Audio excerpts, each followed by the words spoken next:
Hi there, it's Cherie from Cherie'sCraftGirls.com. Thank you for joining me today. Today I'm going to make this lovely little box. Now to you that doesn't look anything different to any other box that I've made in the past, but I've made these little cut-out corners, and I've made that using the envelope punch board, and I just think it gives it another dimension to the lid of the box. And it's very, very simple to do, but I do think it looks quite effective.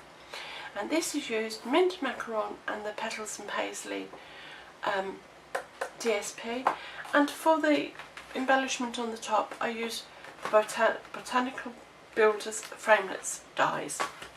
So to make this box you're going to need a piece of cardstock that measures 6.5 inches square for the base of the box. This is very vanilla. And again, the petals and paisley, and this measures 5.5.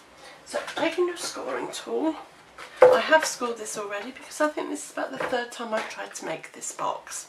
So all you're going to do is on the base, you're going to score at 2 inches on all 4 sides, and then on the lid, you're going to score at 1.5 inches on all 4 sides. And that is your scoring done. So pop your scoring tool out of the way, but bring in your envelope punch board. Now mine is not a Stampin' Up one, simply because I've had this for a very long time, way before I started Stampin' Up. And when it wears out, then yes, I will get the Stampin' Up one, but until then I shan't. So taking your lid, and where your score lines are, you're going to pop that underneath, and you're going to measure 1.5 inches along the top, and you're going to punch, and you're going to do that all the way along. So 1.5 inches and punch all the way around. 1.5 punch, 1.5 punch. Then flip it over and do exactly the same. So 1.5 inches, 1.5 inches. All the way around, and that's that out of the way. So pop that to one side, remove your little bits, and we'll come in and we'll do some burnishing. So fold and burnish the base of your box all the way around, like so, and fold and burnish the score lines on your box lid. There we are. Right, starting with the base. Now it's entirely up to you whether you cut these a bit shorter, but what I do is I come up the score line and I notch,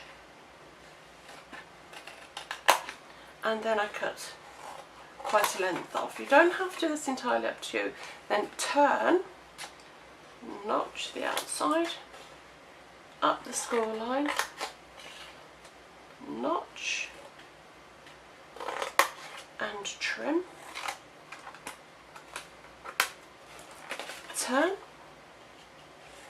notch, cut up the score line, notch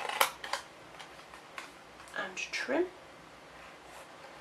I just don't like the bulk of it when it folds up, so that's the only reason I do it. So notch your outer edge, up the score line, notch and trim. Okay, then using the adhesive of your choice, I'm just using Fast Fuse Force Speed along your score lines.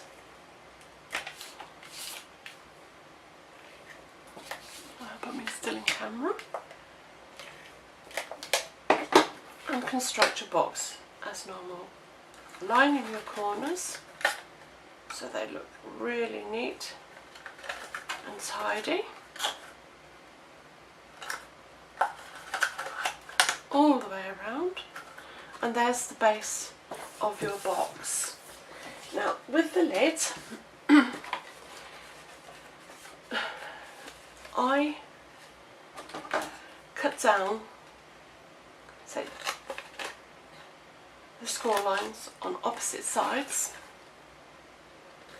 Now this is entirely up to you. I'll show you why.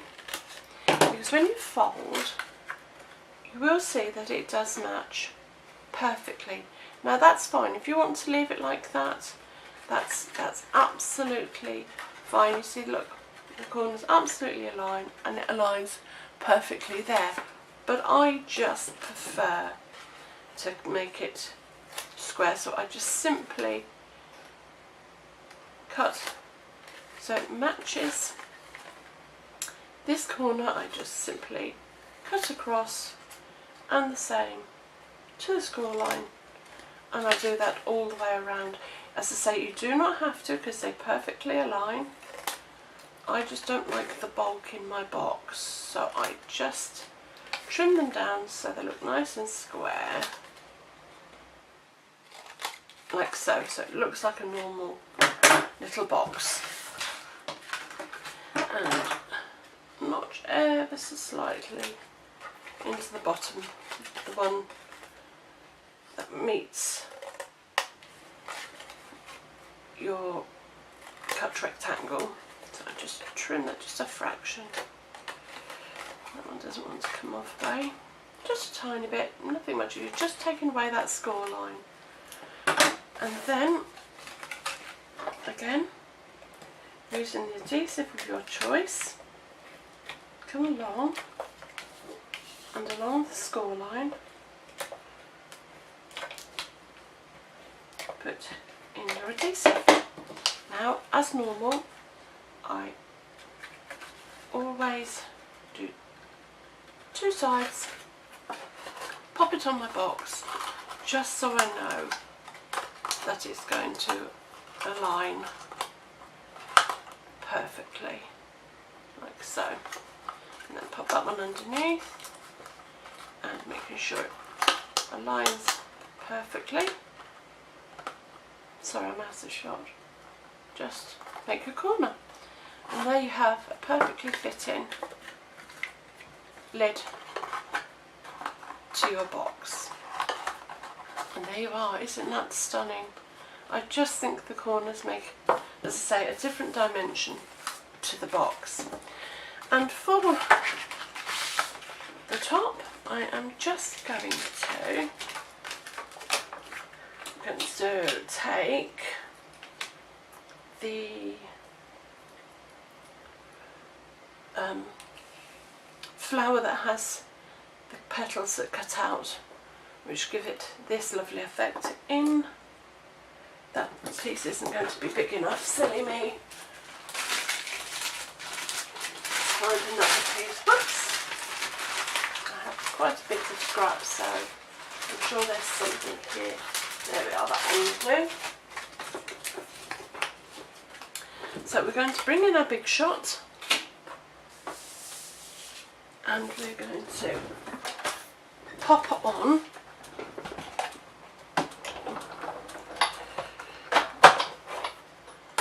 our flower, and we're going to pop on our leaves. Now, what pattern I've got here, I think that's the nearest to that, so I'm going to do one of those at the moment, and then we're going to pop the top one on and pop it through the big shot. And bring it back. And that's that one. So that's the flower and one of the leaves. So pop him out, and we're going to do him again. And I think I want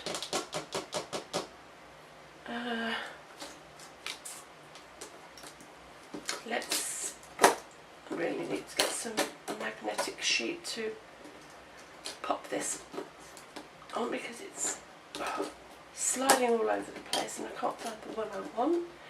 And we'll have a green centre. Or shall we have, let's have a little bit of yellow, shall we? So we have a bit of daffodil delight for the centre, and again finding somewhere it can sit, pop your top plate on and pop it through.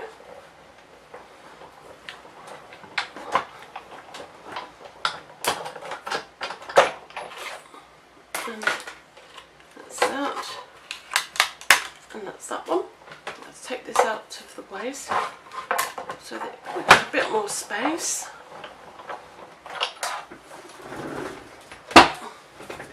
Removing those. So there's your two your leaves and our flower. And I need my piercing mat and my tool. Just simply run all over, and that does normally send it through, which is going to be difficult today because I'm on camera. There we go. Oh, normally it pops straight out for me, but you know, anyone that makes tutorials will know that it never quite goes to plan when you're filming. Come on. Oh, stop being silly. There we go. And we just pop. Well, that's well and truly, yeah, in there, isn't it? So there's the flower, and here we go for the centre.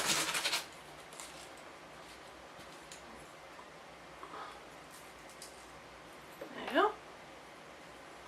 And that's that. That out of the way. So as I said, that's a botanical builder, which I think is, again, very versatile die set to have in your collection. Right, pop that out of the way, bring it back in your box, and I'm going to use some glue dots as well. In fact, I'll probably use more of the glue dots than I will. So just put a little bit of glue onto your leaf, and I'm going to pop him again towards the corner, and the same with this one. A little bit of glue in each of the leaves just to hold it down. And pop him in that corner, and with a glue dot now,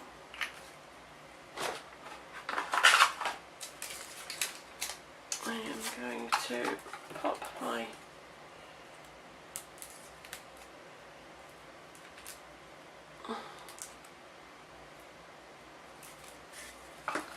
big flower in the centre-ish, like so, and the same with the stamen. If I can get him to pick up a glue dot, which he doesn't want to, but he will. And there is your beautiful box with botanical builder flower, and I think just an unusual corner. Well, I hope you've liked this tutorial. If you have, please like and subscribe. Leave me a comment, I'd love to hear from you. So until next time, take care. Bye.